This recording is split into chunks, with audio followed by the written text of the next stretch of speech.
क्या बता।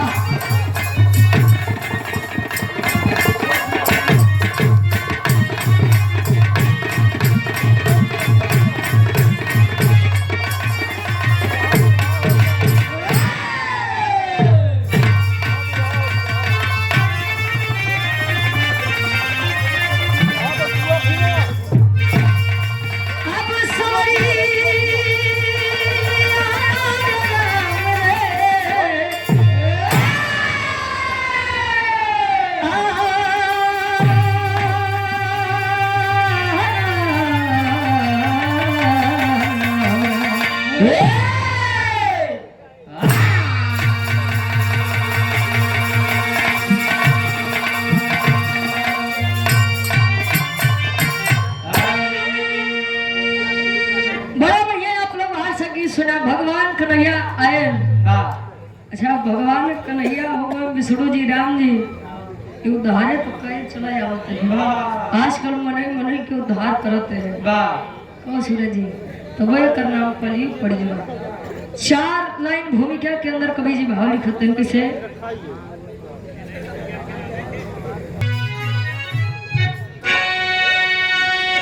भलाई का जमाना न रहा साथियों करो अच्छा तो आखिर बुरा हो जाता है। थोड़ी सी दौलत शोहरत पा के क्यों आदमी हम में आखिर क्यों खो जाता है। देवी देवता में झगड़ा लगाते फिरे सभी कहते है नाराज चुगलखोर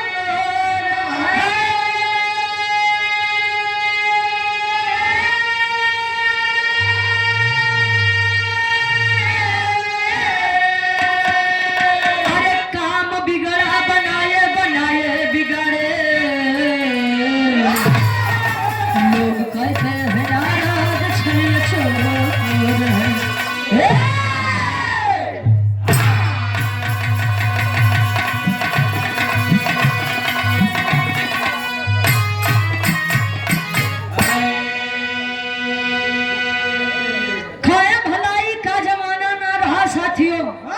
करो अच्छा तो आखिर बुरा हो जाता है। थोड़ी सी दौलत और शोहरत में क्यों आदमी हम में आखिर क्यों खो जाता है। देखो था कुछ आदमी होते ग्राम सभा में समाज में कि अगर वो हाथी मार के तो कानो कान के खबर नहीं हो दी समाज में कितना आदमी हम खाली 1,00,000 2 लाख कमाए भर ले तो जान लो उनके दिमाग के पूरे 1,00,000 2 लाख ना चल जाता। केहू केहू बात की पचे के कुल रख ले केहू केहू बात तनके पावत बतोमा बौरा जात बा।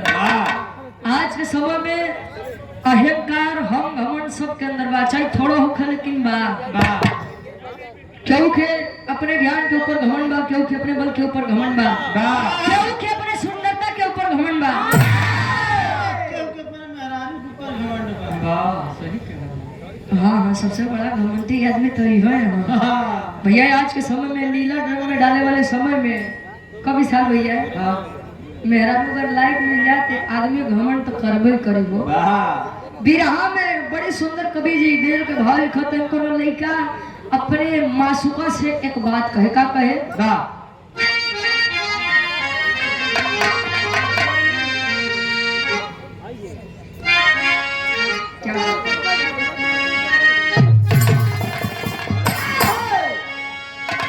अरे अब मजा नहीं आता अब मजा नहीं आता अरे दूर रह के जीने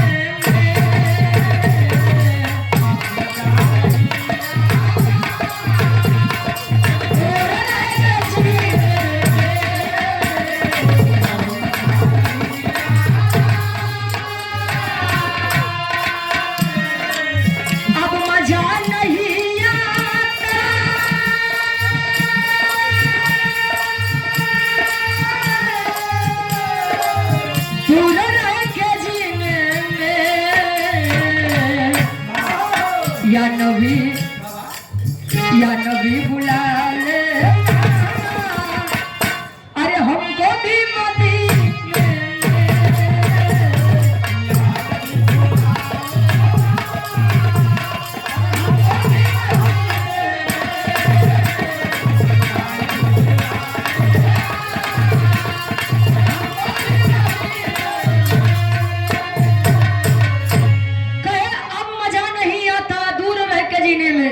या नबी बुला लेना हमको भी मदीने में। लेकिन अच्छा लोग कहा कि जहिया नारद कुछ न पावे, कुकुर फेंक दी हड्डी लड़ा हुआ है। कुकुर नहीं हो हड्डी फेंक दो कुकुर लड़ा हुआ है। जिसकी बात कभी रद्द ना हो वही है। पहले के समय में खाली एक ही नारद जन्म रहे, लेकिन आज के जमाना में हर घरे 2-3 नारद जन्म नहीं लेते हैं। इनकर बात उनकर तक, इनके मेहरारू के खबर उनके मेहरारू तक, इनके माई खबर उनके बाबू के लगे तक। तब बाबू ऋषियाने हम मानते नहीं खब। लेकिन तरह से बढ़िया कवि जी फल में कहानी सत्युग से उठी आई के द्वापर युग में खत्म हुई। पहुंचा तय नारद जी माई गिरजा जी लगे और कहा तेरे बात का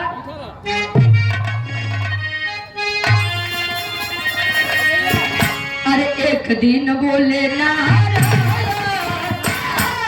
एक दिन बोले नारद, अरे भोजन खुद बनाओ।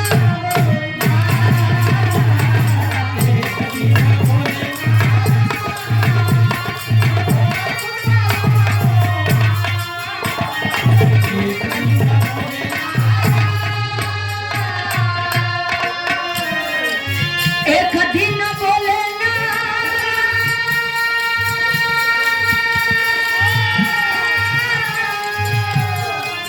भोजन खुद बनाओ, ऋषि मुनि तपस्वी को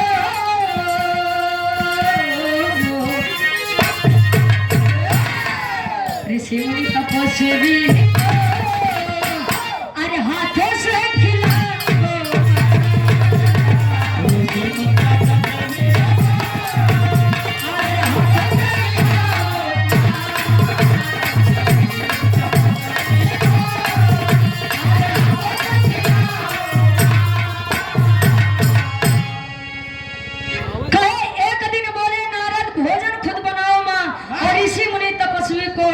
से खिलाओ। पूछे कैलाश पर्वत माई गिरजा जी लगे कहे कि माई माई हो कहे कि बोलो बेटा नारद कहना छै एक बात बतावा। मान ला भगवान भोलेनाथ अवघड़ दानी त रहबे भय उनसे बियाह करे के बाद तुम घड़ाई हो गई है। माई गिरजा जी तोहार जब से यहाँ बियाह भय ई कैलाश पर्वत पे कभो कोनो भोज निमंत्रण करब देखो। कहे मतलब कि हमार माना माई गिरजा जी तो कैलाश पर्वत के उद्घाटन करवाए दा और उद्घाटन में भोज रखा, भोज में 1 करोड़ ब्राह्मण के निमंत्रण भेजा। इतनी बतिया गिरजा माई सुनी तो कहीं बेटवा नारद कहा तो तू ठीक है। भगवान भोलेनाथ समय में वो वर्तमान समय में प्रेजेंट टाइम में कैलाश पर्वत पे नहीं रहे, कहाँ पे रहे क्षीर सागर विष्णु जी लगे। गिरजा जी से नारद जी समझावत हैं, दिमाग लगावत हैं। का दिमाग लगावे एक लाइन गीत लगाते हैं।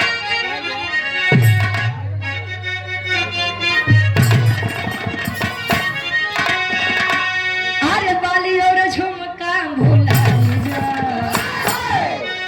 बाली और झुमका भूला जा, रथुनी पगोली चले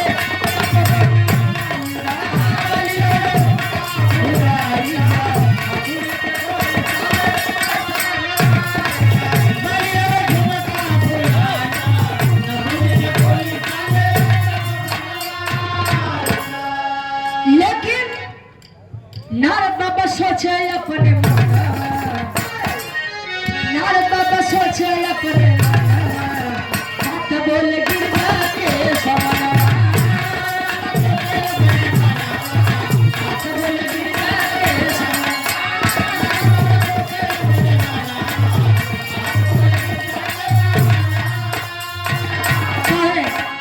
बीड़ा कर तार लेके पहुँच कैलाश हो झगड़ा लगा कैले सत्यानाश हो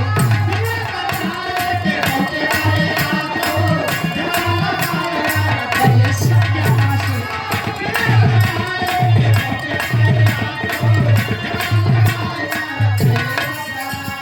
भोला से कहूँ जिनवा आई हो भोला से कहूँ जिनवा बात बोल गिरजा के समा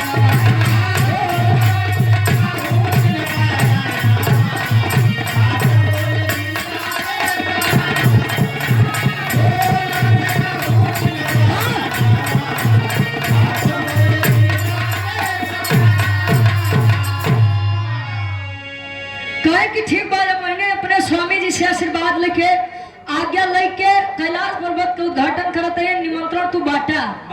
नारद जी कहने लगा खोल दू है पागल वाली बात कहे कि हम काहे बदे कहे कि वो वरदानी है।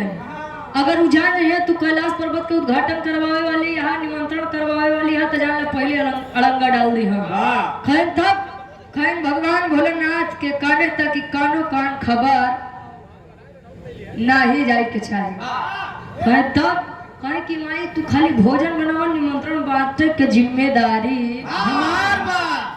अच्छा एक बात सतयुग से चलो तबत बा कि जल निमंत्रण में ब्राह्मण लोग भोजन नहीं करेंगे तब तक आदमी का निमंत्रण नहीं पूरा होता पहुंचे। अच्छा इहो एक बात बा कि पहले समय में कहूँ भी निमंत्रण बांटे को तो काम केवल नरदे जी लेत रहे। हाँ जेकर मन कहा के न्योता दे दे, जेकर मन कहा के काट दे, जेकर मन कहा लड़का दिया दे। नारद के बातें अलग रहे भैया। अच्छा पहुंचत है हर माई गिरजा जी भोजन का तैयारी में लग गए। भोजन का तैयारी में लगे भगवान भोलेनाथ विष्णु जी लगे बैठा है। फिर से नारद जी कहें जाई देखी का हाल चाल बा।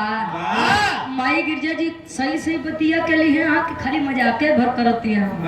पहुंचे माई गिरजा जी देखी के रे बाप रे नारद तो एकदम अपने समय के पक्का आदमी है। ई तैयारी है लेकिन न्योतारो ये को नहीं दिखाते हैं। भोजन हमारे आधा बन चुका बा काजनी कले आई। हाँ गिरजा माई प्रश्न करता है किसे एक लाइन गीत लगत बा दुखी राम दादा ई गीत के गाँव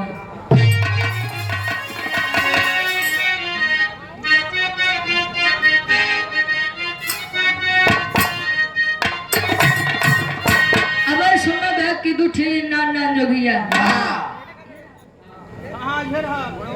घोड़वा नहीं यार पेड़वा में घोड़वा बंधवा ले दुठी नाना जोगिया नहीं हम ननद भौजाई के बाद गोबर इमान हमरे उदय राजपासी बाबू जब इनकर दुल्ही आए हुए तो पहले के समय में ये सब इतनी सुविधा नहीं रही का बाबा नहीं देना तो इतना सही सलामत है।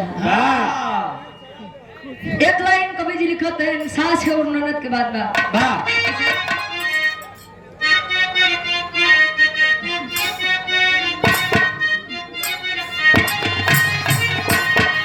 अरे टंगिया में टंगिया बाबू टंगिया में टंगिया फंसाल न हो ननदी बहु जइया रे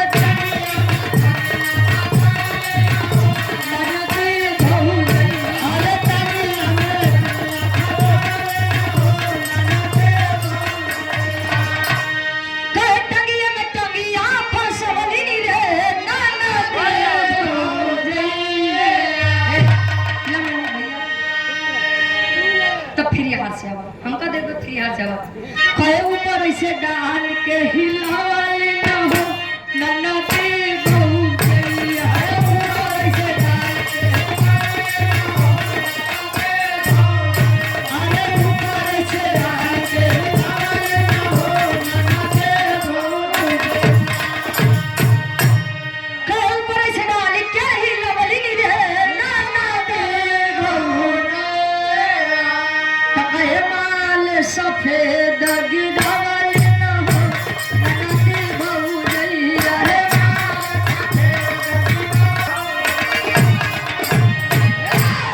सीढ़िया ढेर ऊंच तनाई बाबा ढेर ऊंच तनाई बा सीढ़िया आ तू नीचे से दे दे भाई टिप्पू हमारे गार्जियन जी उदय राज पासी घर मणिकार साहब खैर दिल के बड़ा नीमन आदमी दिखाते हैं हाँ दिलन का दरिया तब तो हमें दोनों कलाकार के बराबर सम्मान करते हैं। बाबू के द्वारा ये सुंदर माला 100 रुपया बहुत बहुत धन्यवाद। आशीर्वाद के चाहे कि मुझे अपनी कला में कामयाब रहे। हाँ सूरज का देखो तो हमारे का देखो हम देखो। हाँ खाए ऊपर से डाल के हिलवली न हो नदी भौजैया। पहले के समय में भोरहरिया 4 बजे उठ के जाता तो जब काकी दादी लोग बैठे गेहूं लेके गेहूं डाल के जब मुट्ठा पकड़ के घुमावे तब हुए सफेद सफेद आटा गिरे तब जाके के कहूँ केहू के गेहूं के आटा के रोटी बने अजय करे बन जाए तो वो ऐसा बताओ दर्शन के तो पहले इतना आजादी नहीं रही हो। लेकिन यहाँ नारद जी जब पहुंचे कैलाश पर्वत माई गिरजा जी लगे भोजन तैयार हो बाद गिरजा माई एक प्रश्न करते ही नारद से का करें।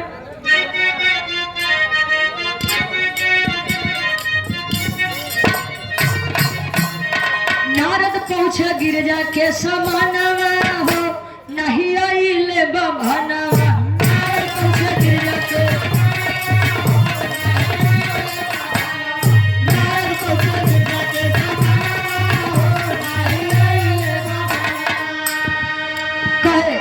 गिरजा माई पूछे तहारू के हाल हो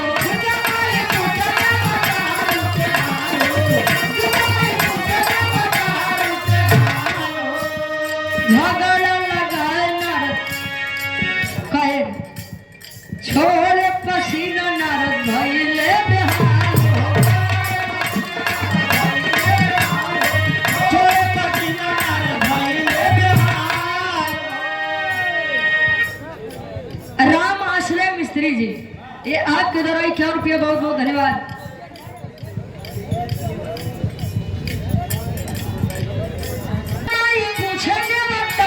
के हाल हो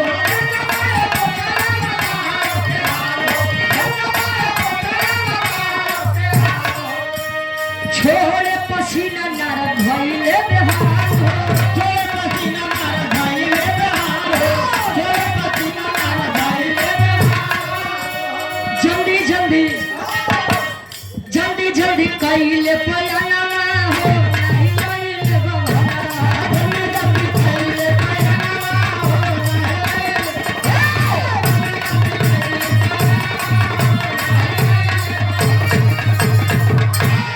गिरजा माई पूछे नारद जी से कि बेटा नारद तू तो आई गया लेकिन तारे कौन ने उतारू नहीं आए। देखो भोजन करे के आदमी के तना ज्यादा उत्सुकता बा कि पहले पहले भोजन कर लिया तो सुनिए बाद में ये वही सूरज जी का गा रहे समझे नहीं तू तो जी नहीं बोला करा दुनिया में अगर हम केवल डरावो करी में भाई तू हो गया। हाँ तू कब का बोल रहा कुछ येता पता है इनके सामने प्रताप गढ़िया मत बोला करा। अरे बाप कम कर नहीं बा वो हरिओम विश्वकर्मा है। हाँ अच्छा पहुंचे जब इतनी बतिया नारद जी सुने तो नारद जी कहें कि अरे लागत बा ई माई गिरजा जी ज्यादा सीरियस हो गई। ई तो भोजन का तैयारी कर दी 1 करोड़ ब्राह्मण के दूर के बाद बा हम तो एको ब्राह्मण अबे ना ही सहे जी। नारद जी लगे पसीना बहावे पसीना पसीना हो गए। और पुनः हृदय के गार्जियन जी आप राम आश्रय मिस्त्री जी बरईपुरा से हमारे गार्जियन जी 51 रुपया बहुत बहुत धन्यवाद। आशीर्वाद के चारे के बच्चे अपनी कला में कामयाब रहे। 50 रुपया अच्छा 100 अरे राम आश्रय मिस्त्री जी बरईपुरा से हमारे गार्जियन जी के द्वारा 101 रुपया बहुत बहुत धन्यवाद। आशीर्वाद के चारे कि हम अपनी कला में कामयाब रहे। हाँ इन्हों लोग तो जाना बड़ा चानी भाई आजकल भैया 700-800 रुपया एक दिन के कमाई बा अगर मिल जाए डीएम से मिल के। अच्छा हाँ सही बात है लाइन पर लाइन लगी रहा था। आज इनका भैया काम करते ही कल तुम्हारा काम करो। अच्छा यार आप काम किए हो। अच्छा ये घरे में हमारे काम किए हाँ बाबूजी रमेश मिस्त्री जी। नारद जी इतनी बतिया सुनन कहे माई तू बस 5 मिनट 10 मिनट इंतजार करा हम जाते कुल ब्राह्मण के दोबारा से सहेज के आई थी। जब पहुंचे बेचारू एक बीच जंगल में जब पहुंचे तो बेचारू बैठ गए एक पेड़ के नीचे। कहे माई का हम कही तो दिहा एको ब्राह्मण नहीं तैयार, हम भोजन अगर खराब है तो माई के क्रोध से केहू बचाए नहीं पाई। आ देखत हैं तो एक ब्राह्मण जी संत आदमी समुद्र के किनारे बैठ के वह टुकुर समुद्र के पानी देखते हैं। जब देखते हैं तो नारद जी कहे कि पनिया में का देखते हो? ई कतो सौरी देखत है पनिया। अच्छा जब देखते हैं तो देखते एक नजारा देखते हैं का टेरी के भाव लगत बा।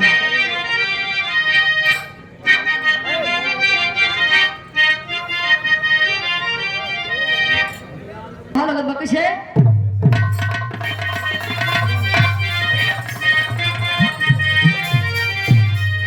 अरे भेटाई गईल अरे मुनिवर ज्ञानी ए भैया भेटाई गईल मुनिवर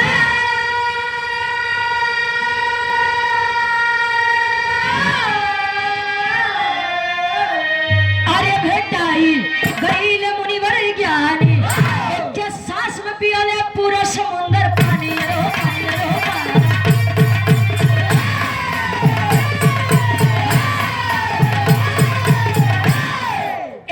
सांस में पियले पूरा समुद्र पानी भेटाई गईले मुनिवर ज्ञानी।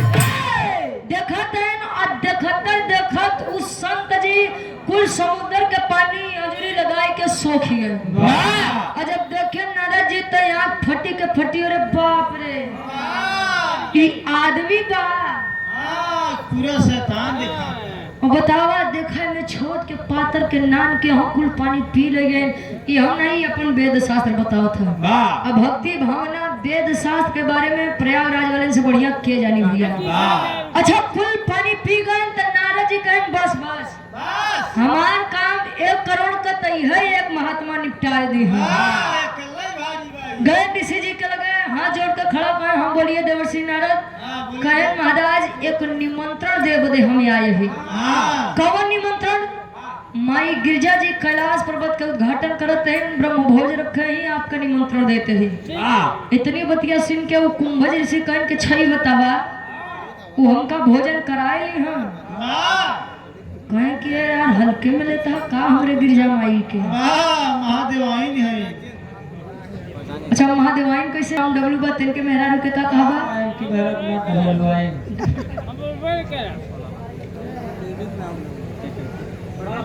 बड़ा बतिया वो कुंभज ऋषि के सुने कहीं सुनो बताओ तो कि निमंत्रण के भेजे बा तोरे बदे। बिरहा के आखिरी तरस लगत बा कैसे? ये मौसम में बेरन ओरन पढ़ाई के बाद धान लगावे के समय आवत बा तो कोनो दुल्हा अपने दुल्ही से कहे का कहे?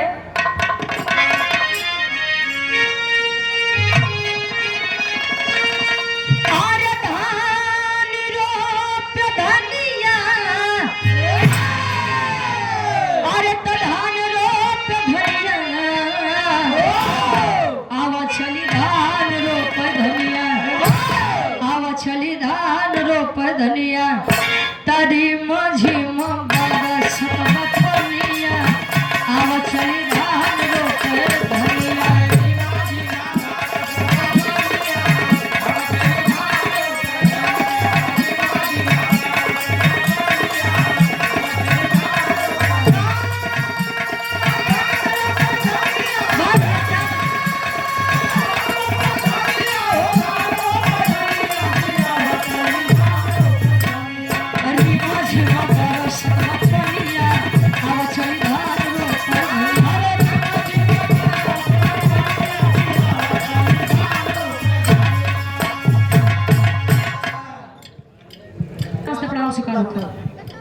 लेकिन लाज लहरी गुरु जी का कैसे? अरे झूलनी उतार ले बहरनिया झूलनी उतार ले बहरनिया अइबू भोरे खुआना पे पनिया झूलनी उतार ले बहरनिया।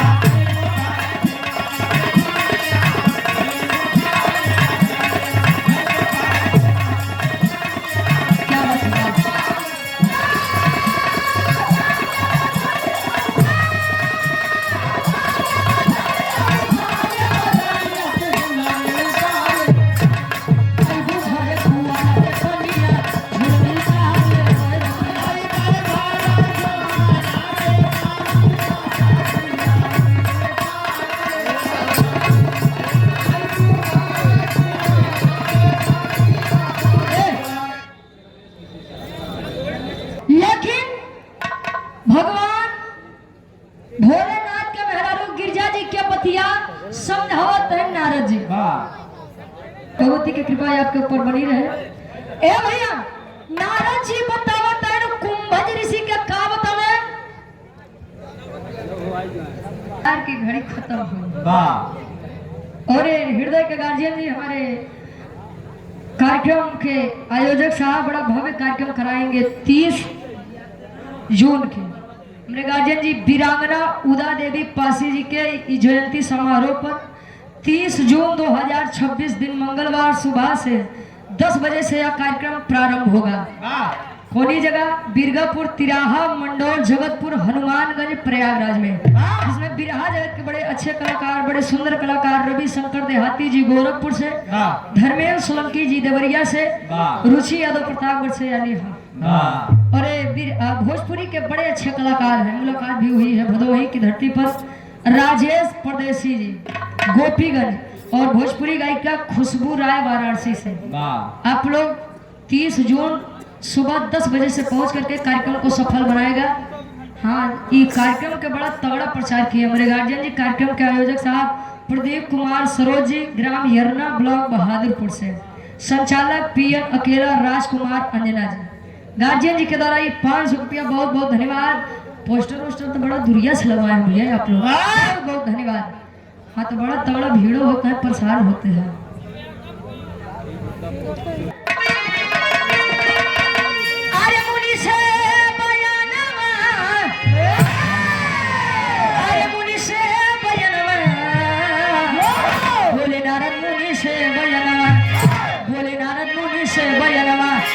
गिरजा घर करो हो जाना बोले नारद मुनि से बजना।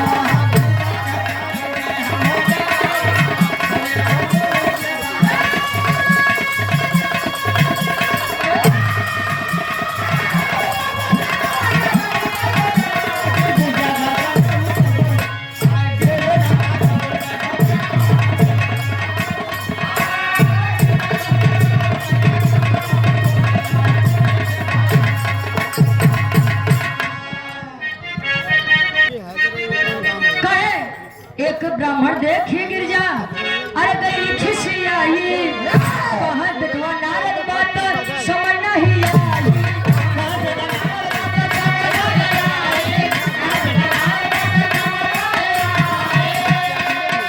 बोले नारद मुनि से बयाना बोले नारद मुनि से बयाना केहू ना देखा बसना बोले नारद मुनि से बयाना केहू ना देखा।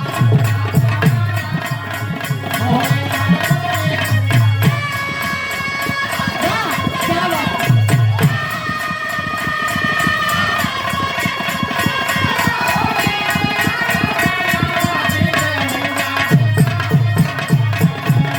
केहू ना देखा बसना बोले नारद मुनि से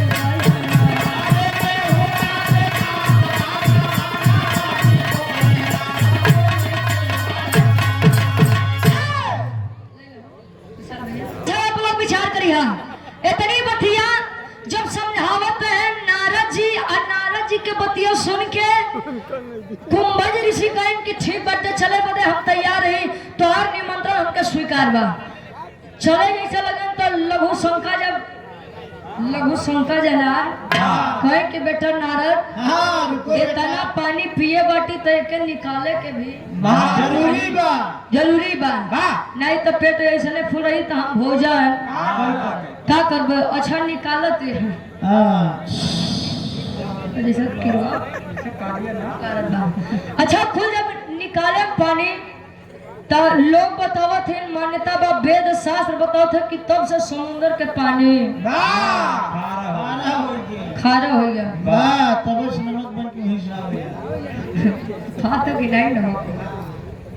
अच्छा जब पहुंचे कैलाश पर्वत पे माई गिरजा जी एक ब्राह्मण को देख के ऋषि आए कहे कि नारद तुम्हारा दिमाग में खराब है। धन्यवाद। गिरजा माई एक ब्राह्मण को देख के दूसरी आ गई कहीं नारद तुम्हारा दिमाग खराब बाबा भोजन 1 करोड़ ब्राह्मण को दे बनवाया है।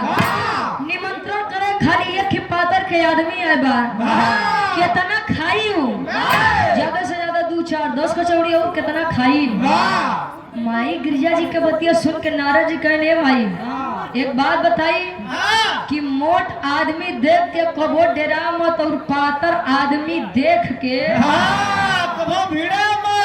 कबो भीड़ा मत। अब तू भोजन करवाओ ये कचौड़ी खाइए कि 10 करिए कि कुल खाए जाइए इनके ऊपर निर्भर करत बा।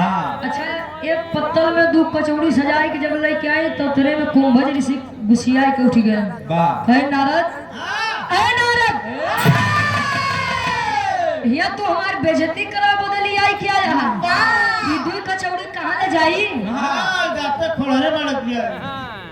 तो दतवे में अटक जाई दांत के जो कम हो पापड़ के भाव लगत बा कैसे हाँ एकदम बोले देखा अरे कुंभज ऋषि करे जब भोजन मानव व्याकुल बा अरे कुंभज ऋषि करे जब भोजन मानव व्याकुल बा जमाई सोचते ही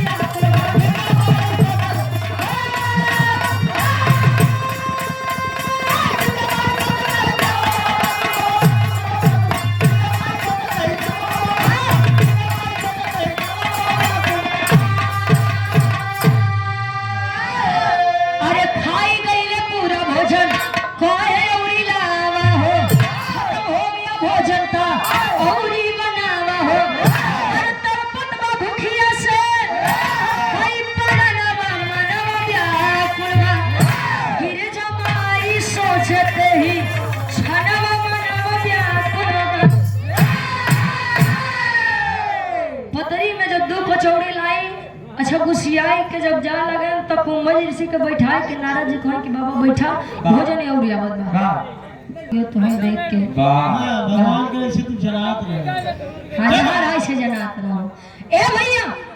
अच्छा पूछन यार माई गिरजा कचौड़ी लेके आवा तो पूरी खत्म अब पूरी लेके आवा तो सब्जी खत्म। अच्छा जवान गिरजा माई जल्दी जल्दी आवा जा बहरे अब गिरजा माई एकदम जान ला बैटरी स्विच बैटरी जवान जल्दी जल्दी हम जान ले एक कदम सोच सोच रखत है कि नरदा कौने मनई के लिए आए के चली आए अबे एक ब्राह्मण भोजन करत बा भोजन कुल खत्म पंछी 1 करोड़ ब्राह्मण कैसे लेके आए तो गिरजा को तो मुंह दिखावे लाया ना ही बचिया लगे बेचारा पसीना पोछा कुंभज ऋषि कहन के भोजन लेके आवा अगर खत्म हो गया तो जल्दी बनावा जान ले भोजन करे के इच्छा और बढ़त बा अजान ल फरान एकदम तड़पत बा। गिरजा माई हाथ जोड़ के नारद के सामने खड़ी हो गई कहीं बेटा नारद जाए के भगवान भोलेनाथ को बुलाई के उतर नहीं तो जान ले आज बड़ी बदनामी हो जाए। पहुंचन क्षीर सागर विष्णु जी लगे तो भगवान भोलेनाथ कहे जब मन साधु से बिना पूछे काम करी तब नाश तो होबे करी ना। नारद जी कहें कि रे महाराज ताना बाद में मारे पहले इज्जत बचावा इज्जत लूट ले सदुइया आशीर्वाद के चारे के मुझे अपनी कला में करा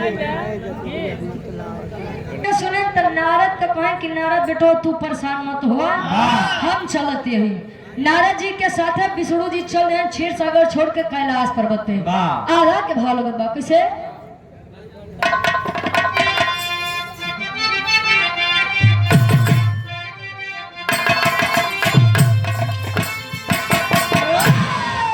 अरे होई अपमान तब सोच बोला दानी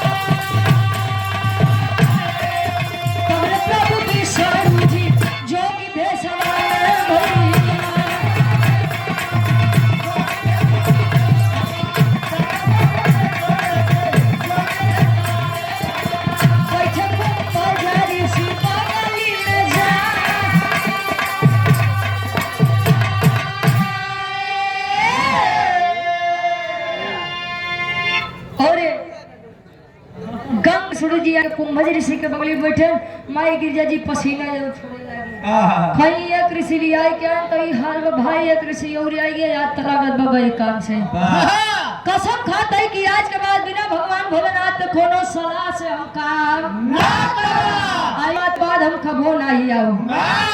विष्णु जी सारा दिन रे गिरजा जी परेशान मत हो, हम यही खाली 2 कचौड़ी भर लेके आवा। 2 कचौड़ी लेके आए, एक कहीं वाला मुंह में डाले, लगन ढकार मारे। सुनील कुमार गौतम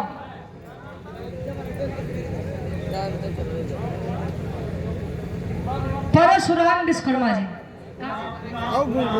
डुड़हा से इतनी वाला करें तले लगन ढकार मारे पाए बस बस लगन पेट सोडावे कहन गिरजा हमार भोजन होई गया मुझे बस गाय हमार भोजन होई गया कि इनके करावा अच्छा लगे हाथ धो कहन अच्छा एक बात बताओ कुंभर बड़ा निर्लज आदमी हाथ हुआ बड़ा बेहया दिखात है। न्योता गवा तू करे पहले से भोजन करत है तुहार पेट याटे यार की मलार हाई कोर्ट हो गया मार हिचे परा है तुहार पेट नहीं भर भे आवत बा अरे पेट नहीं भरत का मुंह नहीं पिराता है तुहार। अच्छा कुंभजो ऋषि बेचारू शर्मा लगे कि बतावा ई ऋषि आए दुइये निकाले में भर गया इनका पेट हमारी कितना खा कहीं गिरजा माई लावा पानी पिया दे गिरजा माई बोझ नहीं कहीं महाराज भोजन करे तो पसीने छुड़ाए दे पानी पियावे लगे तो कुल पानी सोख ही आ गए इस दुनिया में काल पड़ जाए हमारे बस का तुहार खातिरदारी करा पहले विष्णु जी अपने असली रूप में कुंभज ऋषि के कहते हैं कि बेटा कुंभज भोजन तो तू सतयुग में कैला है लेकिन पियास तुम्हारी युग में नहीं जाई कोने युग में जाई आखिरी भाव खड़ी के भाव लगत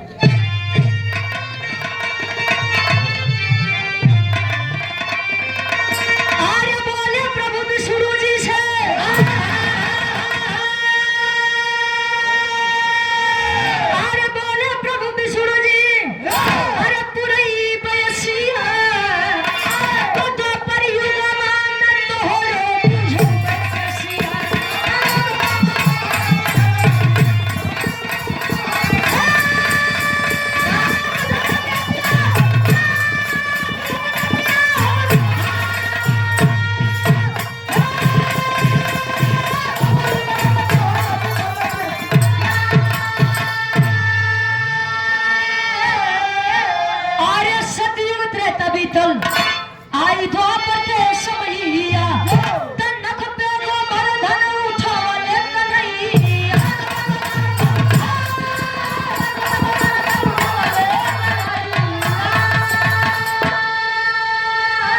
अरे इंद्र देव कैले वर्षा नली होले ससिया तो पर युवा आनंद होलो बुझो पेश कहे कि बेटा कुंभल भोजन सतयुग में करा लेकिन पियास तो हम द्वापर युग में वार पांडव के उद्धार कर रहे भगवान कन्हैया यार आप लोग जानत होगा जब गोकुल में निवास करत रहे भगवान कन्हैया जी सतयुग बीता त्रेता बीता द्वापर जब यह कन्हैया के रूप लेके आए गोकुल नगरी में सब इंद्र जी के पूजा करे जाए के भगवान कन्हैया समझाए कि इंद्र के पूजा काहे करत है तुम लोग वो अपन केवल काम करत है अगर पूजा करे के बाद गोवर्धन पर्वत के पूजा करा जगरे छत्र छाया में गोकुल वासी कुल इतने सुखी से रहा थी गए गोवर्धन पूजा के वजह सब कम राजी करे इंद्र देव वर्षा करे लागे मूसलाधार बारिश ना ही सांस ले है तब वह भगवान करे गोवर्धन पर्वत के अपने अंगुली पे उठाए और कुंभज ऋषि के आदेश दें कि बेटवा कुंभज आवा जब अपन अंगुली तरी से तिरछा करे पानी बाहर ला कहे कि आवा बेटवा पानी पिया तो हार पियास अब बुझी और हमार बात भी पूरा हो जाए आखिरी में खानदान के परछेबा मुन्ना यादव जी गोपलिया से आपके द्वारा 51 रुपया बहुत बहुत धन्यवाद। गुरु बिहारी गुरु गणेश गुरु रामलाल गुरुकारी स्वर्ग से चंद्रिका कवि बच्चन जी